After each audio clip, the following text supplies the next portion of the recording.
switch to the ANC Youth League now on some of these things and, of course, get their views on the government of national unity. They held a wreath-laying ceremony in Polokwane today for a freedom fighter, Peter Mokaba, who was buried 22 years ago today. This year marks the 48th anniversary of the Soweto uprising by pupils over the use of Afrikaans as a medium of instruction. ANC Youth League President Collen Malatji is with me in the studio this evening. Good to have you, and thank you very much for coming on. Oh, thanks for the invite.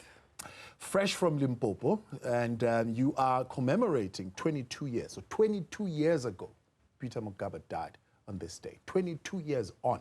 I mean, look at the three stories that you've just watched that are impacting directly on the lives of young people. Crime, drugs. One of the leading headlines is on students being kicked out by landlords because NSFAS is just failing to pay for their accommodation. What would Peter Mokaba say, looking at that? Look, Peter Mokaba will be very disappointed because his generation fought for the total liberation of South Africans. They fought for youth to be able to learn freely in South Africa. They fought for a drug-free society. They fought for a crime-free society. And I think we're moving backwards when it comes to those areas. And I think as the Youth League, since we've arrived in office, those are areas that have highlighted highly. We're the first ones to request for NSFAS board to be dissolved, if you remember. We said, when we arrived, the first thing we said is that NSFAS is not assisting, not even the board administration, everything in NSFAS, because there's just too many elements and things that they could do direct payments on. I'm saying it took them too long to put an administrator there. Students have been suffering. The African National Congress have been punished for that in many campuses, because it's a good program that the ANC has committed. Because we want to take the youth out of the streets and take them to school to be educated from all different backgrounds. NSFAS has given space for kids from very poor backgrounds to access higher education. You can't say when the system is there working, when people depend on it, because a lot of young people depend on that system of NSFAS. Then you collapse it. It means you're affecting many lives and families. Now, it's a bad thing. It has costed the ANC elections in many institutions of higher learning because the youth were disappointed and they punished the ANC. Talking about the ANC being punished, I mean, one would say the political balance of power has changed after these elections, not only in the country, but even maybe in the ANC itself. We can talk about it a little bit more. What gives the ANC a right to dictate the terms of how the government should continue going forward? Look, the ANC is no longer a majority government. It's no longer a majority party. It's the largest party, and there's a difference between a majority party and largest party. When you're a majority party is when you're 50+1 to govern alone. When you're the largest party, it means that none of the parties have given a mandate to govern alone, but you're the biggest amongst them. Now, the ANC is not dictating to anyone. The ANC has invited every South African who believes in the building of this country, who believes that we must resolve all socio-economic problems, to come forward and join hands with the ANC in the government of national unity to try to bring everyone together so that we don't collapse this country for the next coming 5 years. Can you imagine if you collapse this country and there's no country anymore? No, we don't know where we'll go. Now the ANC put itself backwards and said, as an organization, we don't have majority. The South Africans have never given us a mandate to govern alone. But maybe South Africans want us to incorporate everyone to see if we bring everyone together, build a team of strong people to build this country moving forward. Now we've invited people. We're not dictating to anyone. We're saying everyone who's willing to work with us in this government on this government of unity, it's very important that you come, we move forward. Yeah. Well, others are saying this would have been a perfect opportunity to bring along, particularly parties on the left, and you are literally rejecting those parties by this call of a government of national unity. It's rhetoric that there's something called parties of the left. The only party of the left is with the ANC, it's called the Communist Party. All of these political parties that go around rhetoricing, saying that they are parties of the left when they are funded by capital. Have you seen their funding? Most of this funding are funded by big businesses. We know that they were funded to erode the ANC out of its base, to remove the ANC out of power. But all of them report to the same center. Now, there's no parties of the left. There's a rhetoric, party funding declaration. You've seen the declarations. A lot of big businesses are funding all of these political parties. Now, there's not anything like that. The ANC believes in nation building. The ANC believes in non-racial society.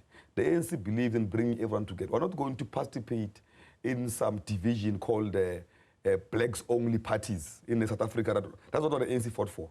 The ANC fought for all South Africans to be one, in one country, and to be united, to build this nation that we're trying to build. Now, anything that has to do with dividing society, the ANC will not participate in. We're a leader of society. We can't participate in something that, you can see it's growing now. You see that people are starting to vote according to color. We can't do that. It's what we're fighting against. It's what people have died for to fight against. Now, we're not going to participate in that. We're not a black organization.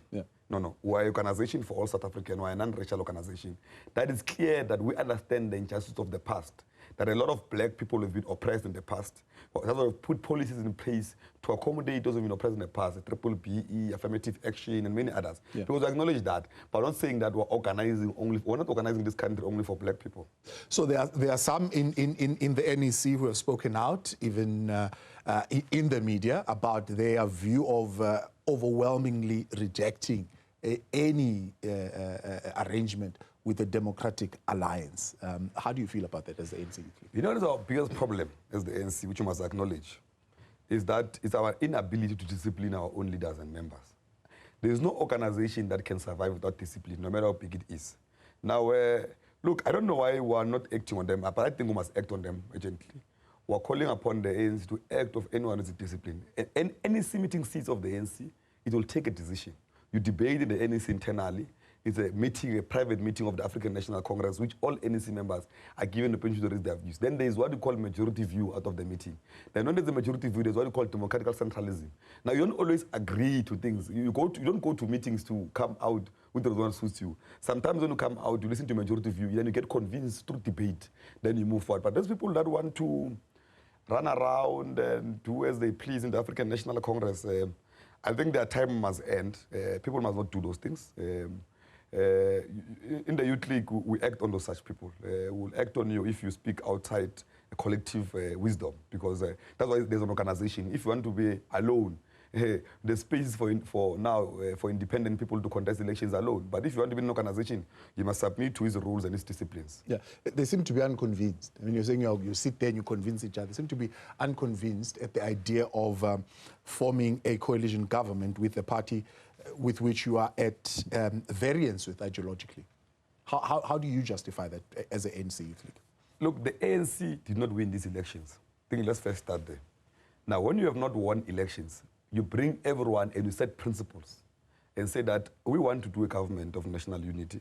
These are the issues that we want, that are no-go areas. If we're saying that Triple BE must not be touched, affirmative must not be touched, our social contracts with the people of South Africa must not be touched, NSFAS must not be touched, service delivery must continue.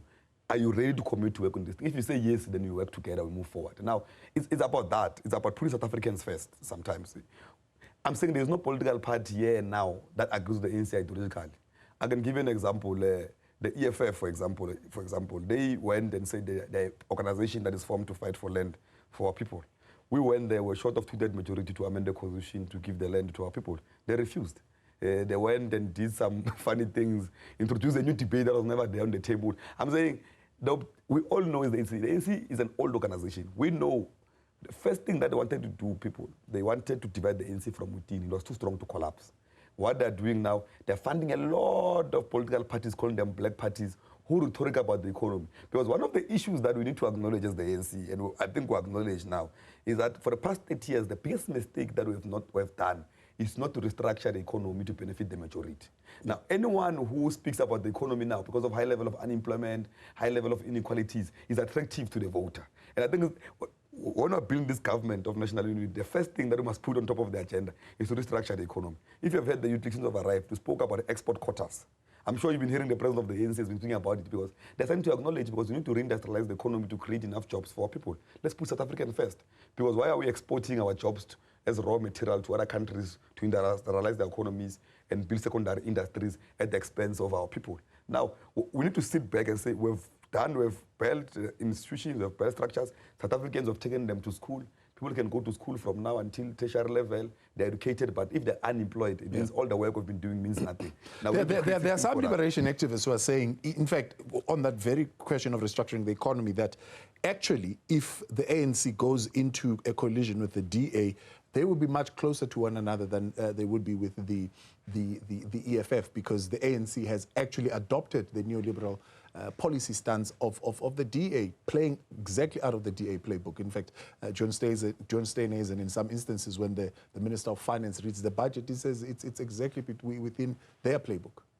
No, it's not true. The ANC can never be a DA light or look like DA. Instead, we are more radical. Part of the reason why a lot of businesses have stopped funding the ANC, they founded everyone else, including the DA, to take us out of power, is because of our radical stance of NHI and many other policies. We've always been pro-poor. It's an organization that's always been pro-poor. That we can give it to the African National Congress. You play a lot to the markets, you play a lot to the rating agencies, you play a lot towards the direction. The biggest problem is the issue that I agree that we must fix, is that the economy must reflect the demographics of the country. The participants of, now, if you fix that, you'll not have many other of all of these issues. And there I acknowledge, I think we've been slow on that process. But we've tried to make interventions while we're still waiting for that. We've tried to introduce black industrialists. I'm saying, it's not like we've been sitting down and saying we're not doing anything. But I think the implementation part, our resolutions guide us. And I always say this thing, if the ANC, we can implement all our resolutions, there'll no need for us to even do door-to-door. Yeah. People can just wake up in the morning and know they'll vote for the ANC.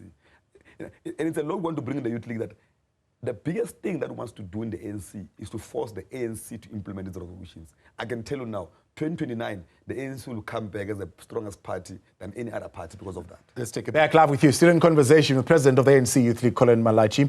He is fresh from Limpopo. That's where they are commemorating 22 years since the passing of Peter Mugabe. He'll tell us a little bit more about what those commemorations will include. But I want to bring you in here because one of the things that you have said also since coming out of the NEC is that the ANC must admit that you've been too slow on nation building. There are those who have a view that you are going to be even slower in a coalition with the Democratic Alliance because they have leverage, for example, over the president of the ANC. You've got Pala, you've got Marikana, you've got all sorts of cases with the deputy president and so on and so forth.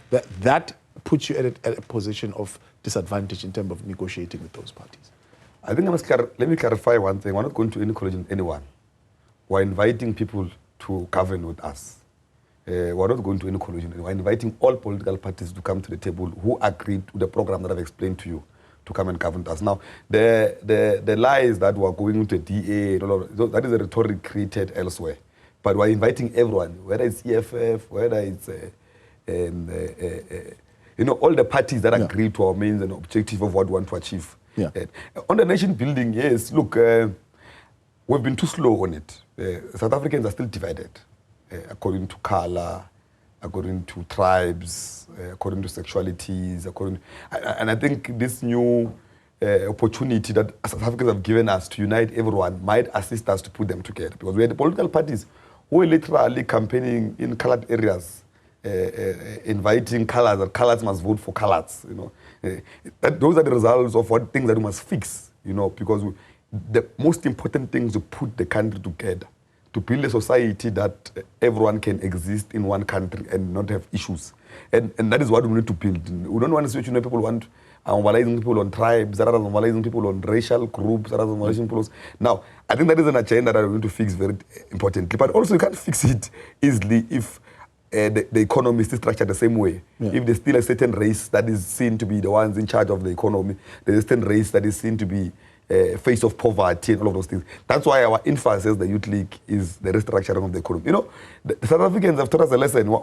As the ANC were going around everywhere kissing frogs because we want to build this unity. We're even kissing frogs that will not kiss any day. But because we're obsessed with putting ourselves last, we're saying as the ANC, now is the time. South Africans have given us a new responsibility, like they gave us in '94, to unite South Africans. Yeah. Now, so parties like PA will disagree with you, saying, no, we're not a colored party, we are a colorful party.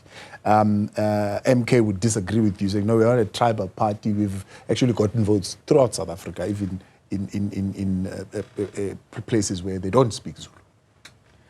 Look, you can do your research and analyze the patterns. PA has been winning in areas of domination of colors because of how they are mobilizing. They've been saying it in their rallies, that the colors are the most excluded, no one cares about them. That's how they've been mobilizing. On the MK one, it's evident. Even if you go as far as in Mpumalanga, where MK is voted is because of they've been mobilizing through tribes and and misleading people. You know, it's a reality. You know, even their policies and what they stand for, what they preach, it's got nothing to do with building this nation. You know, I don't know how South Africa forgets so easily. You know, that's sometimes because when you don't resolve socio-economic problems of South Africans, they can fall for any frog. I'm saying, for example, not long ago, South Africans were telling the ANC that we must get rid of Zuma. Because it's not good for the country, it's associated with corruption, it's associated with the Kuptas, and all of those things. Then the same people went and made him number 3 on the ballot because of desperation and because of the rhetoric that is raising. Now I'm saying, if you don't resolve problems of South Africans, they tend to fall for anybody who starts to speak their language to resolve their problem. Because the biggest issue is bread and butter. If you can't resolve the bread and butter issue, if you don't resolve the issue of a high level of unemployment, it's a crisis. You know, we declared the disaster as the Youth League. We told the President, high unemployment in South Africa is a disaster. We want it to be resolved urgently, and we gave the President a solution. So one of the solutions is export quotas, reindustrialization. Let's open the economy for black South Africans to participate fully in. If the MK party can do that with an individual like former President Jacob Zuma, with all those flaws that you would have mentioned, why would the ANC fail to do that with a character like Cyril Ramaphosa? Do you think he is the weakest link in this process? Look, he's not the weakest link. He took over an ANC that its brand was already damaged, number one. You know, it was very difficult. An ANC that has been in power for 30 years with many problems, that has been associated with corruption, that has been associated with lack of service delivery in local government, that has been associated with infighting and divisions. That is the kind of ANC President Cyril Ramaphosa took over. Now, the first responsibility, if you remember, were to reinforce the integrity committee of the ANC, which affected the highest official of the ANC, including the SG of the ANC. Now, he was already limping, trying to fix all of those problems. There was pushback everywhere. Now, I think he is the right leader at the right time. If it was another leader, I believe that he should have long collapsed the ANC, because many organizations don't survive the removal of the SG of the organization. That's the most important person. That's an engine of the organization. But the ANC survived it. You know, ANC was able to deliver itself. You think he'll survive his term? No, yes, he'll survive his term. He'll finish his term as the president of the ANC. The ANC can't afford to be fighting anymore. Instead, the ANC is becoming more united than ever now. We're pulling everyone together, even those that differed. When we went to this NEC meeting, all the media houses, papers were saying they're going to be fighting. That NEC was so happy. We were hugging each other. We engaged, differed. We came there singing together. You have not seen any fights in that NEC. One language, one information, because the ANC becomes more stronger when it's under attack. And we know now that we're under attack. We're attacked by everybody else. Everybody's funded against the African National Congress to reverse the gains of freedom. And we know that it's about time now we unite everyone. That's why we've called everyone to the table to engage them. Look, the main objective is that maybe by the time we get to the next elections, all of these small political parties would have joined the ANC, all of them, to have one big political party that unites all South Africans. What are you planning to do to celebrate Peter Mokaba? Look, the most important thing that we're going to do, we're going to continue. We've celebrated him in his home. We visited the family, and I even took a photo there of him being in a government of national unity. He was part of it as a deputy minister. I know people are saying that he did not want it. Peter was part of that government of national unity because he understood that he had to be explained to even that time that we're trying to put everyone together. We're trying to unite South Africans. Yes, imagine under them it was more difficult because they were tortured by the National Party, they were arrested, they were jailed, they collapsed families and all of those things. But when the call was made that Marumo Fase, let's find a way of putting South Africa together, that generation responded to save what is there in the country, because they were funded black-on-black wars and townships. Now, you needed really to bring a strong team, and that would go Peter Mokaba did that. And because we're inspired by Peter Mokaba, we were going to honor him that way. We were going to participate in a program of uniting South Africans. I was asking even the SG of the ANC Youth League that, I'm worried that even in our NEC of the Youth League, we're not the reflection of a non-racial society that we're speaking about. We're not seeing a lot of white people joining the Youth League. We're not seeing a lot of Indian people joining the Youth League. We're not seeing a lot of... Now, it's a problem. It means there's something wrong we're doing. Let's go back to basics and build an organization that is a reflection of the demographics of South Africa. Collen Malatji, appreciate your time. Thanks so much for coming.